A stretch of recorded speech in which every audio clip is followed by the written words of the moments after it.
Құрметті достар, ақш-тың Орегон штатында өтіп жатқан әлем чемпионатында Қазақстан құрамасының қоржынына алғашқы жүлде түсті дейді. Қазақстандық Нора Джерутта 3000 метрге кетергілер арқылы жүгіру жарысына мәреге болып бірінші әлем чемпионатындағы еліміздің алғашқы алтын жүлдесін еншіледі. Жарайсың, Нора дейді. Әрине өте қуанарлық жаңалық. Әрине қуанасың. Осындай атымыз шығып жатыр әлемге.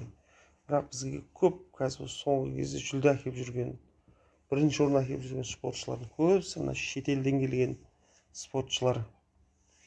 Әрине ол біздің бюджеттен, болмаса кәсіпкерлерден қалтасынан көптеген қаражат кетуде де оған. Мен ойымша ол қаржыға өзіміздің мектеп балалар спортын, жасөспірімдер спортын дамуға жұмсау керек сияқты.